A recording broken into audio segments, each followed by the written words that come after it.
La Révolution des Daleks est un épisode spécial de la 12e saison de la seconde série télévisée britannique Doctor Who. Il a été diffusé le 1er janvier 2021 sur BBC 1 et voit le retour du capitaine Jack Harkness, de Jack Robertson, ainsi que des Daleks.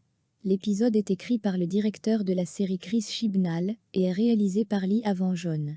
Sa durée est de 71 minutes, en faisant l'épisode le plus long depuis En apnée, dans la saison 8.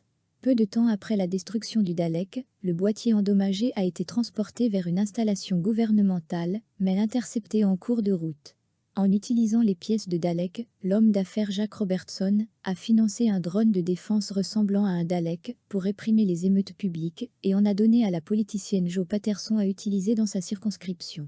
De nos jours, 10 mois se sont écoulés depuis que Graham, Ryan et Ya sont revenus sur Terre. Graham et Ryan rencontrent Ya au Tardy dans lequel ils sont retournés, qui est déguisée en maison dans un quartier, où elle enquête sur les allées et venues du docteur.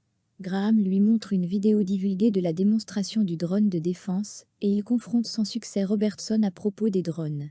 Patterson, qui devrait être élu Premier ministre, demande à Robertson d'augmenter la production de drones, afin qu'ils puissent être mis en œuvre à l'échelle nationale. Le scientifique Leo Rugazi découvre des cellules organiques dans les restes de Dalek et les clone en une créature vivante. Avant qu'il ne puisse incinérer la créature, elle s'échappe et prend le contrôle de l'esprit et du corps de Leo. Leo, contrôlé par Dalek, se rend à Osaka, au Japon, où des clones de Dalek sont cultivés dans une installation. Le docteur est emprisonné dans un astéroïde lointain depuis plusieurs décennies. Elle rencontre finalement Jack Harkness, qui a appris son arrestation et a commis une série de crimes afin de la sauver. Il utilise une bulle de désinhibition de passerelle de congélation temporelle pour les emmener tous les deux vers son manipulateur Vortex, qu'il avait précédemment caché dans une autre cellule, qui les ramène au Tardy du docteur. Le docteur rejoint ses compagnons et apprend la nouvelle menace Dalek. Jack et Ya enquêtent sur l'installation au Japon, tandis que le docteur, Graham et Ryan affrontent Robertson.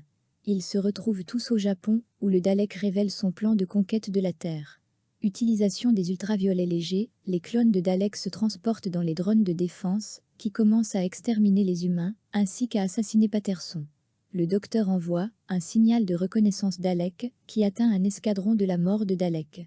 L'escadron de la mort Dalek élimine les Daleks de reconnaissance, parce qu'il ne les considère pas comme des Daleks purs en raison de leurs traces d'ADN humains. Impressionné par leur intelligence, Robertson décide de faire alliance avec les Daleks et révèle que le docteur les a effectivement convoqués. Jack, Graham et Ryan infiltrent le navire Dalek pour le gréer avec des explosifs. Le docteur trompe les Daleks dans l'autre Tardy, où il est sur le point de s'effondrer sur lui-même et d'être transporté dans le vide pour être détruit. Robertson prétend faiblement qu'il agissait comme à l'heure en trahissant le docteur, avant d'utiliser sa rencontre avec les Daleks pour restaurer sa réputation publique. Après que Jack soit parti, pour rattraper Guankoopé, le docteur se prépare à reprendre le voyage avec ses compagnons.